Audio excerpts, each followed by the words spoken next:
আসসালামু আলাইকুম। সবাই কেমন আছেন? আশা করি যে যেখানে আছেন সবাই অনেক ভালো আছেন এবং সুস্থ আছেন।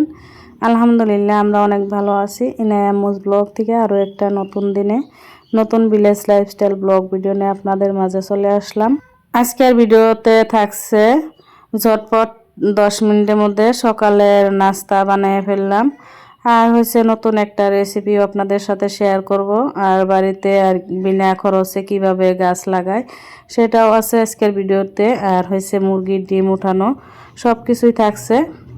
আশা করছি ভালো লাগবে। একটা লাইক দিয়ে পুরো ভিডিওটির সাথে থাকার অনুরোধ রইল আমার প্রিয় আপু ভাইয়াদেরকে।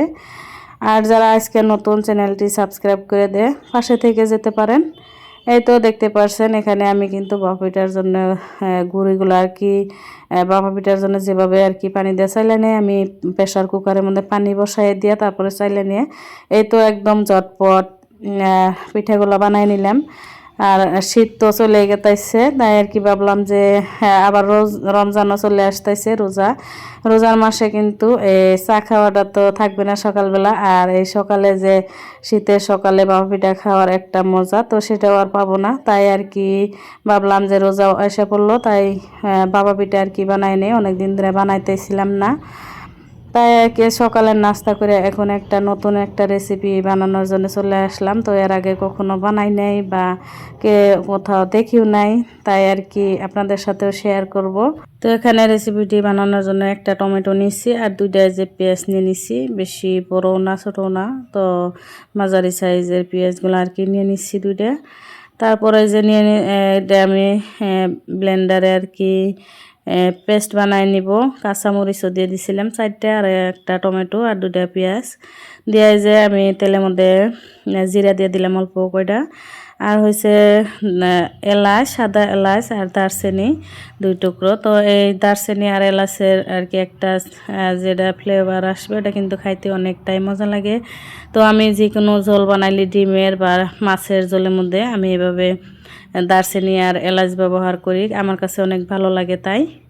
তো এই যে এখানে এটা কষাই নিতেছি ভালো করে, পেঁয়াজ আর টমেটোর কাঁচা গন্ধটা যাতে না থাকে। তো আমি ভালো করে একদম কষাই নিব, পানিটা শুকাই নিব। আর এই পাশে যে মাছের ডিম, এর আগে যে কমলকাট মাছ আনছিল এনার আব্বু বলছিলাম যে ডিম দিয়ে আমি রাইখা দিচ্ছি। তো ডিমগুলো আমি রাত্রে ভালো করে কষাই রাইখা দিচ্ছি জাল দিয়ে। তো ওটা আর কি ডিম দিয়া আজকে টমেটোর দিয়ে আর কি নতুন একটা রেসিপি রান্না করলাম। আর খাইতে কিন্তু অনেক মজা হয়েছিল, খাই আপনাদের সাথে রেসিপিটি শেয়ার করলাম যেহেতু অনেক ভালো লাগছে তাই। তো এই যে আমি অল্প একটু ডিম রাইখাও দিচ্ছি কারণ ওইটা দিয়ে কিছু একটা দিয়ে ভাজি করে নিব তাই। আর অল্প আর কি ছোট ছোট করে টুকরা করে দিচ্ছি, অনেকগুলাই ডিম তাই। আর আমরা তো 3 জনে খাবো, 3-4 জনে, এনে বেশি একটা খাই না, অল্প একটু খাবে। তো যেটুকু আর কি লাগবে সেটুকু আর কি রান্না করে নিতেছি। তো এখানে জল দিয়ে তারপরে যে আমার রান্নাঘরের কাজগুলো আর কি গুছাই নিতেছি আমি যেভাবে আর কি করে থাকি। তো এভাবে রান্না বসায় দিয়ে কিন্তু রান্নাঘরের কাজগুলো গুছাই নেওয়া যায় অনেক তাড়াতাড়ি করে আর কি, অতি কম সময়ের মধ্যেই আমি যেভাবে করে থাকি প্রতিদিনের কাজ আমার এটা।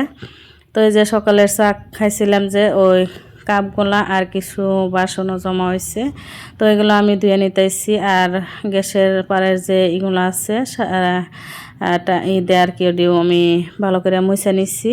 আর এখানে কাপগুলা ধুয়ে আমি জায়গা মতো রেখে দিলাম। তো এই পাশে আমার কিন্তু তরকারিটা রান্নাটাও হয়ে গেছে, টমেটো দিয়ে মাছের ডিমের ঝোল বানাইলাম। তো এই প্রথম আর কি বানাইছিলাম আর অনেক মজা লাগছিল খাইতে।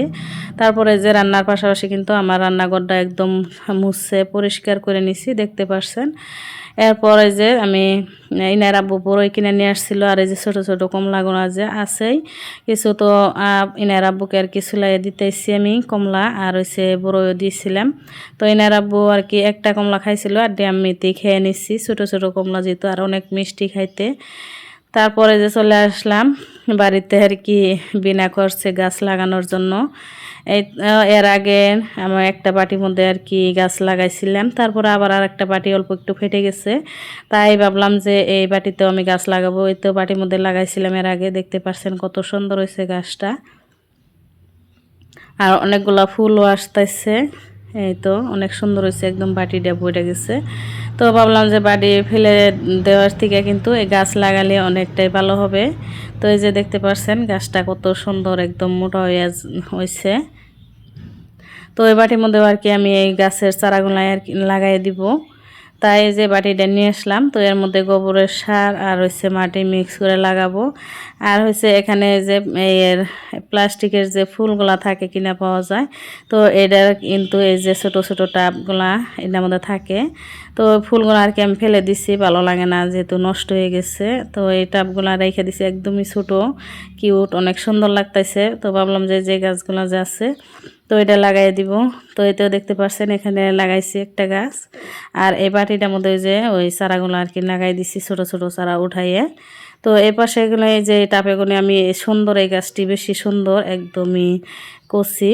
তো ভাবলাম যে এখান থেকে একটা চারা উঠাই লাগাবো, তো এটি বেশি ভালো আসছিল। তো এটা উঠাইতে যে দুইটা গাছ আমি নষ্ট করে ফেলাইছি আর কি, উঠানো যায় নাই শিবা সুদ্ধা। তো যার জন্য অন্য একটা টাবেগুনে আমি উঠাই নিছি। তো এটা অত একটা ভালো আসছিল না, তো ওই গাছটা আমাদের চারা যে আসছিল ছোটো ছোটো, ওইটা উঠাইলে বেশি ভালো হইতো। কেয়ার করার উঠাইতে পারলাম না, তো ওইটাই লাগাই দিছি। আর এই যে মাশাল্লাহ আমার গাছের ফুলগুনা দেখেন কত সুন্দর লাগে। তো সকালে ঘুম থেকে ওইটাই ঘরের সামনে যে ফুল গাছ লাগাইছি, ফুলগুনা দেখে আর কি ভালো লাগে, ঘুম থেকে ওইটাই ফুলগুনা দেখতে পাই। এরপরে আসলাম এই যে আমার মুরগিতে এই ঘরে ডিম পাড়ে আমাদের আর কি পুরানা রুমের মধ্যে। তো ওখানে ডিম পাড়ার জন্যে আমি জায়গা করে দিছি। আর এই যে হলুদ উঠাইছিলাম যে উঠানে থেকে, ওইটি আমি রেখে দিছি, আরও হলুদ উঠাবো একসাথে আর কি সিদ্ধ করে নিব। তাই এই যে এখানে 3টা মুরগি ডিম পারে, তো আমি কয়েকদিন ধরে আর কি উঠাইতেছিলাম না, তো অনেকগুলো ডিম জড়ো হয়েছে, এখানে 8টা ডিম আর কি হয়েছে। তো আজকে আমি উঠাই নিব, তো এক জায়গায় যাব। তো ভাবলাম যে মুরগির ডিম পাড়া হয় নাই, তো অন্য মুরগিও ডিম পারবো, তো গড়টা আমি খুলে রেখে যাব। তাই আর কি ডিম দিয়ে আমি উঠাইয়া নিতেছি, নইলে কুকুরে খেয়ে ফেলবে তাই। তো এই তো দেখতে পাচ্ছেন অনেকগুলো, এখানে 8টা ডিম। অনেক ভালো লাগে এইভাবে হাঁস মুরগির ডিম উঠাইয়া। তো এই পাশে কিন্তু আমি অনেকগুলা কাজও করে নিচ্ছি, গাছগুলো বুনে, তারপরে গা গোসল করে কাপড় ধুয়ে নিচ্ছি অনেকগুলাই, তো দেখতে পাচ্ছেন। তারপর এখন আমরা এক জায়গায় যাব রেডি হয়ে ইনায়াকে নিয়ে। তো অন্য একটা ভিডিওতে আপনাদের সাথে শেয়ার করব।